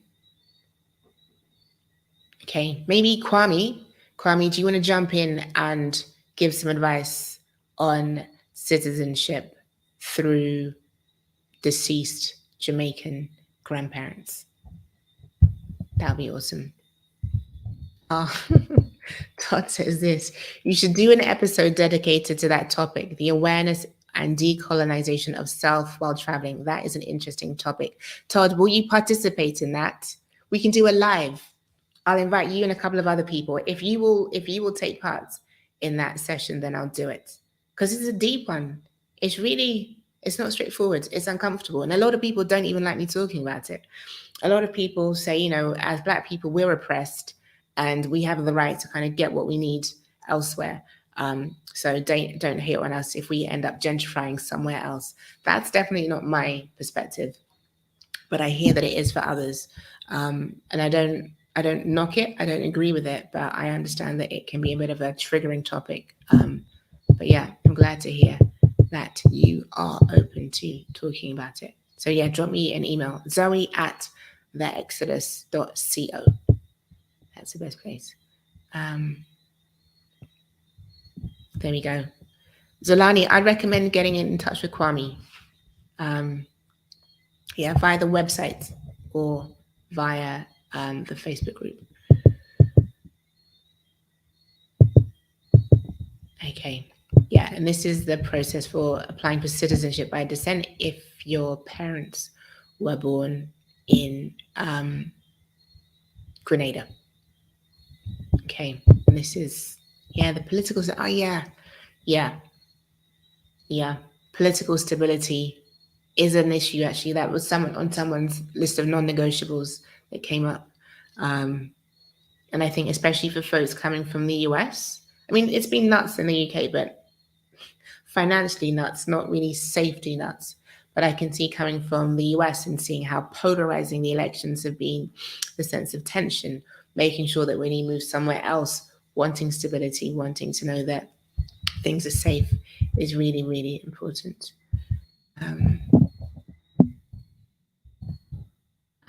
Yeah. Okay. Scrolling through. This is what Kwame says.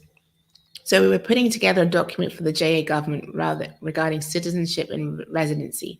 And once we've reached a point, can share with you. Yes, Kwame, I feel like, so this is a side topic, but we really, like, as folks in the diaspora, collectively, I think something needs to be done about the citizenship residency issue, because it's a potential time bomb, I think. And maybe folks, countries like Jamaica and Barbados that are much more active about engaging their diaspora are on top of it. But for a lot of islands, I think they sort of take their diaspora for granted and just see them as a source of sending remittances.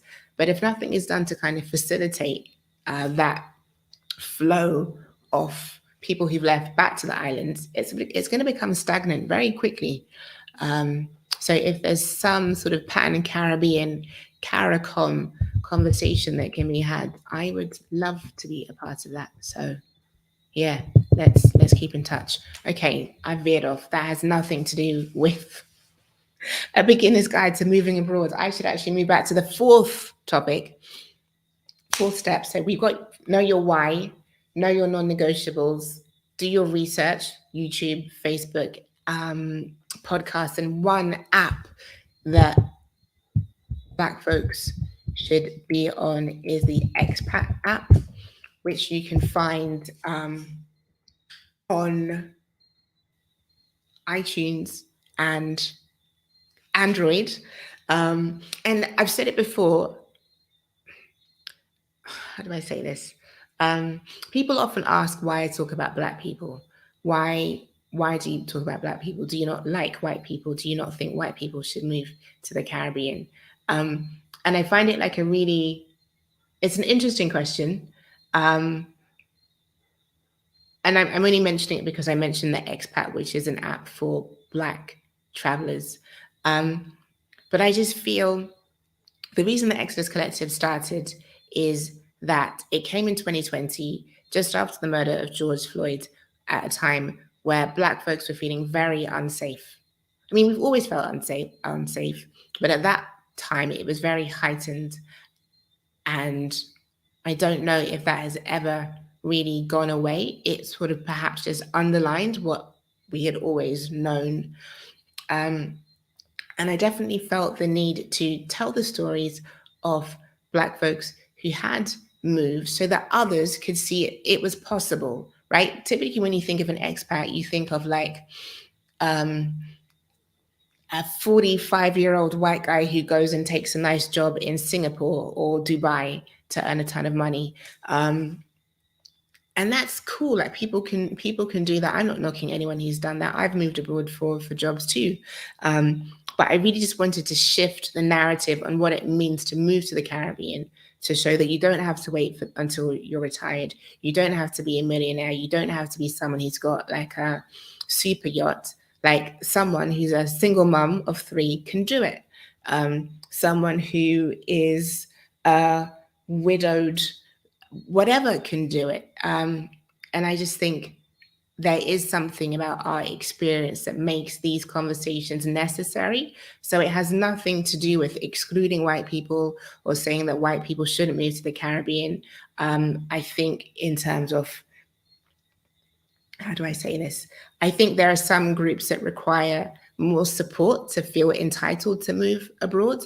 And there are other groups that really don't really have any qualms about going to destinations where they have no roots. There's never been an idea that that wouldn't be your space. So that's where the Exodus Collective comes from. And that's where the focus on telling the stories of Black folks comes from, because I think it's absent from the general discourse. And as someone with a background in journalism, I wanted to be able to tell that. I knew that it wasn't something that was going to lead on CNN. So that's why I did it. So yeah, it's not anti anyone. It's just sort of pro making sure that people like us have options, know what they are, and are informed as to how to go about making that happen. Because yeah, situation for many of us in places is not okay.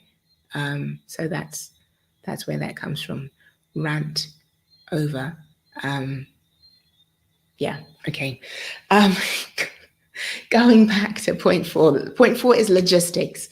So once you've figured out why you want to move, your non-negotiables, and you've done your research as the general vibe of the place, that is when I would then suggest looking at the logistics, such as your visas, your residency, and your citizenship. It is possible actually to, I'll get rid of this. It's possible to do it the other way around and figure out, okay, where can I get a visa? Where can I reside? But the world is so big. There are endless options. And for those of us who are privileged enough to have a British or a US or a Canadian passport, generally, there's a lot of places are accessible. So that probably isn't going to narrow things down enough by just saying, okay, where can I stay? I know that some people staying in Mexico, a lot of Americans are moving to Mexico because up until recently, it's been quite easy to be able to reside there. But I would say, yeah, putting that further down the list is the order that I would suggest. I would suggest that as step number 4. And as we started talking about already, there are a number of different options, whether it is applying. Typically, you would travel on a tourist visa. So with a tourist visa, it will allow you to stay for example, St. Lucia allows you to stay for 6 weeks.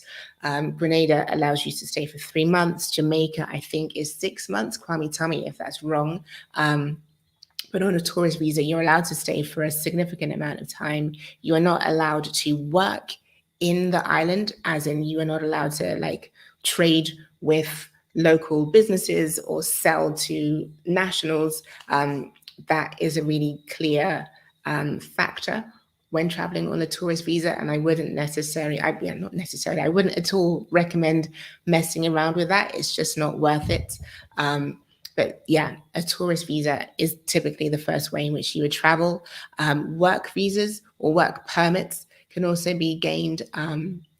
But in the Caribbean, they are not easy to come by. Less so now, but more in the beginning, before I had specified that I wasn't really about helping you to find a job in the Caribbean, and that entrepreneurship really is kind of more my bag. I would quite often have conversations with folks who wanted to be able to work in, say, Trinidad or Barbados, etc. And Barbados perhaps are different, but generally across the Caribbean, unemployment is quite high. And governments do a lot to make sure that they can protect the opportunity for their nationals in a way that's no different from what happens in the UK or the US or Canada.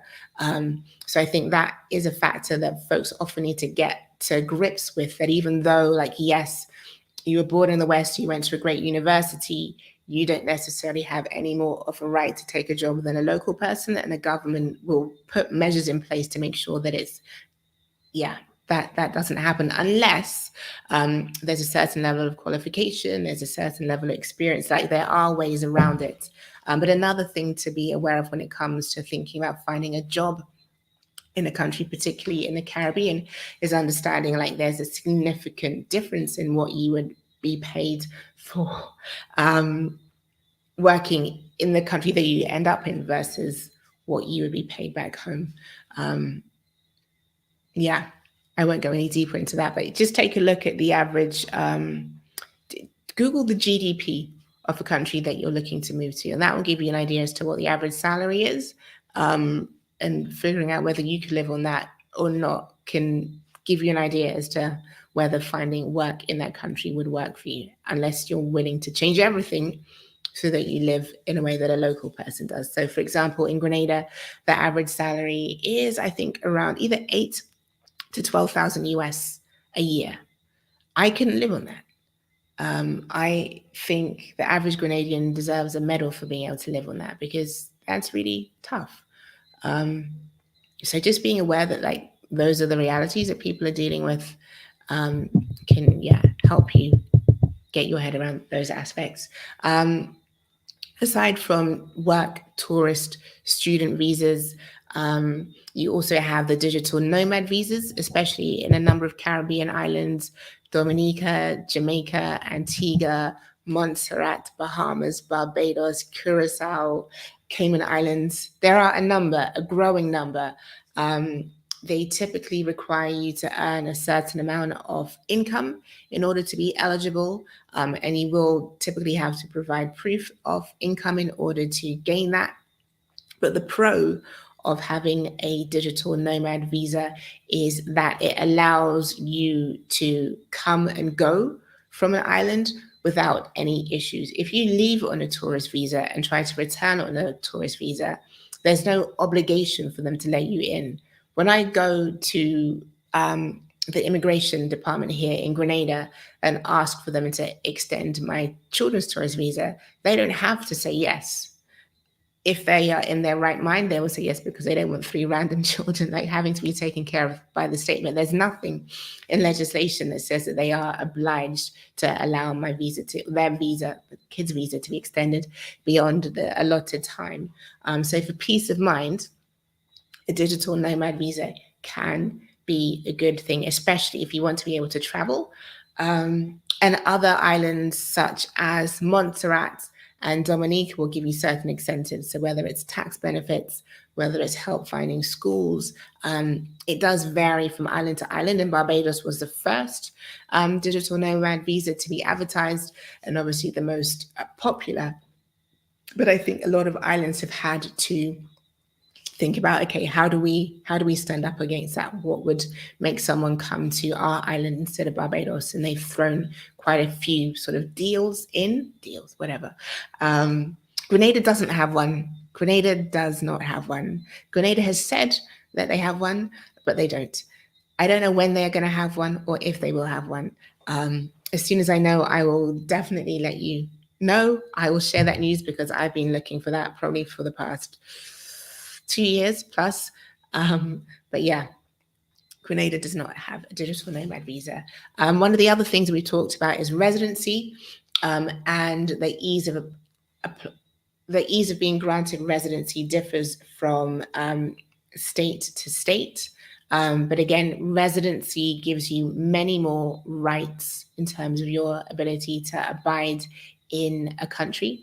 And I think a lot of people who know that they want to be settled in a place do go for residency, because it just helps you feel rooted, whether if you want to set up a business, if you want to buy a house, knowing that you are legally allowed to be in a place can make a significant difference. And And then the step after that is citizenship. And typically, citizenship can be gained either through birth, descent, marriage, or after a certain amount of time residing in a destination, or you can invest, you can buy a passport. And the Caribbean is definitely known as a destination where CBI, citizenship by investment, is very popular. In Grenada, you have the option to buy a passport for an investment of 150,000 US, or I think it's 200,000 if you're buying a CBI approved property development. St. Lucia, Antigua, Dominica, St. Kitts and Nevis, and Antigua and Barbuda also offer citizenship by investment. But there are other ways to gain citizenship other than by paying for it. So I think that's one of the things that folks really need to be aware of, because I had many calls with people telling me like, oh yeah, I want to go for citizenship by investment, but that's not always necessary. There are other ways to be able to reside in an island other than paying for a passport. If you want to, you can, and that definitely has its benefits. But yeah, there are many other routes. Okay. There we go. In Grenada, you can extend your tourist visa every 3 months for up to a year. Yes, you can. And it's not that expensive. And we have this. There are some islands that are more suited if you are looking for work. Yeah, for sure. For sure, for sure, for sure. And it also depends on your line of work.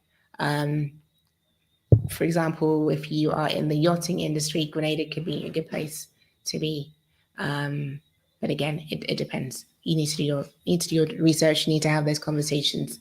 But Kwame gives us the latest on Uncle Jamaica is exploring it. Yeah, and that's the thing with the last mover advantage. Like Jamaica will be doing it 3 years potentially after Barbados has. So what's going to be better about Barbados?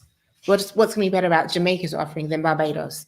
If Grenada does one, you would hope they would wonder what is going to be better about Grenada's visa than Barbados's. We can't just say, oh, Grenada's nicer, therefore people are going to come for that. Like, you need to I think you need to incentivize people. I think you do. You may think I'm wrong, but I think you do.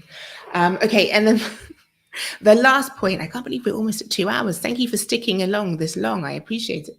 The last point is income. And I know for many people, that is the first thing that they feel is holding them back. And in fact, on a number of sites, so on the Expat app, I asked that question. On another Facebook page called, Black Brits Abroad, I also asked that question. And the number one answer that I got is work and income is what's holding me back. So when people tell me that, I say, okay, so where is it that you want to move? What is your cost of living going to be like there? What are you wanting to be able to spend on? Because until you know those questions, how do you know what sort of work you need to do? Because I think really breaking it down into those elements then allows you to find the solution that best fits what it is that you're trying to create. But if you're thinking, okay, this is a job that I do now, I must be able to do it elsewhere, that can be creating a block that doesn't necessarily need to be there. So for sure, making sure that you do your research into the taxation implications of being based abroad. What are the implications in terms of tax in your new country compared to where you once were? Do you want to find a job working for your current employer and be able to be based overseas? Which destinations will you be able to do that in ways that are going to fit the tax requirements?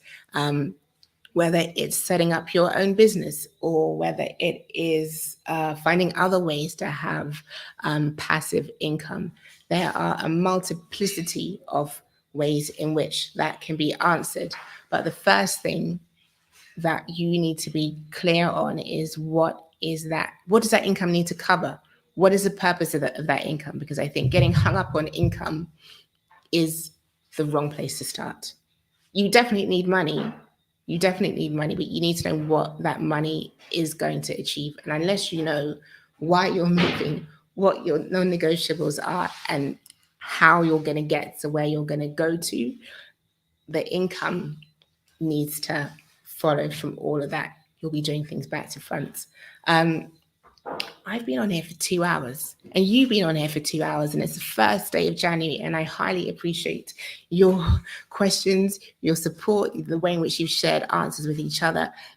My kids have been abandoned for the past 2 months, 2 hours, so I should probably go and join them.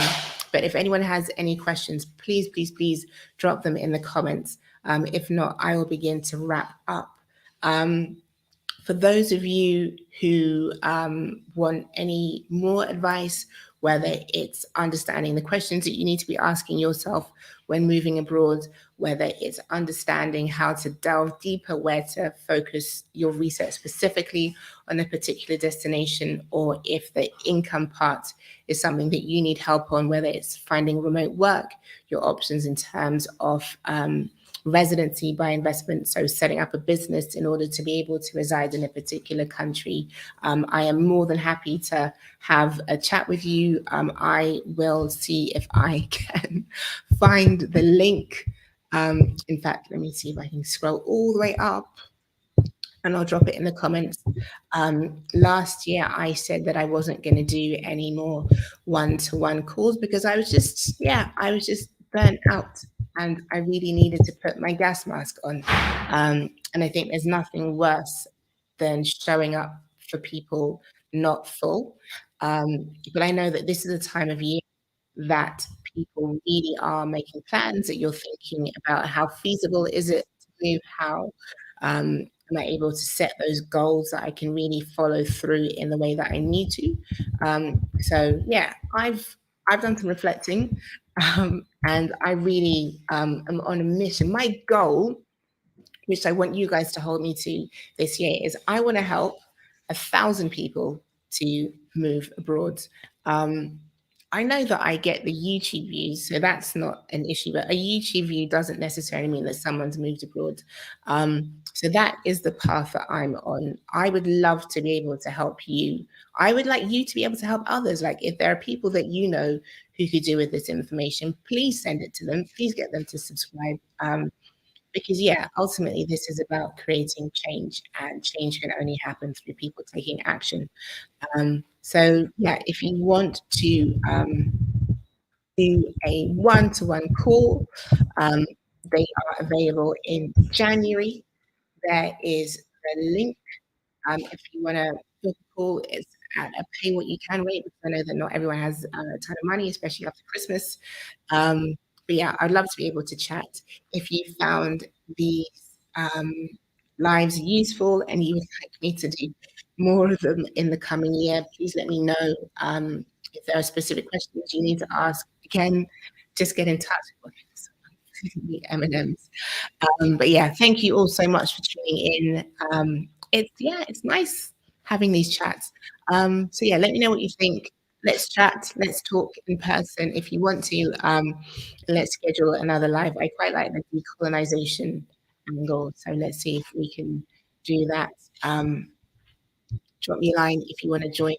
And yeah, thank you all, and I will see you not live back on YouTube and live hopefully later in the year. And I will also tell you the details of the live that are coming up on someone else's channel, talking about how to make your move to the Caribbean. So thank you. I wish you all a happy, spectacular, fabulous, wonderful new year. And yeah, let's keep in touch. I'm glad that you found it useful.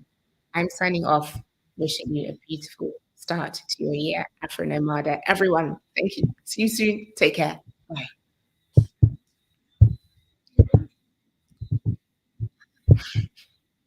Yes.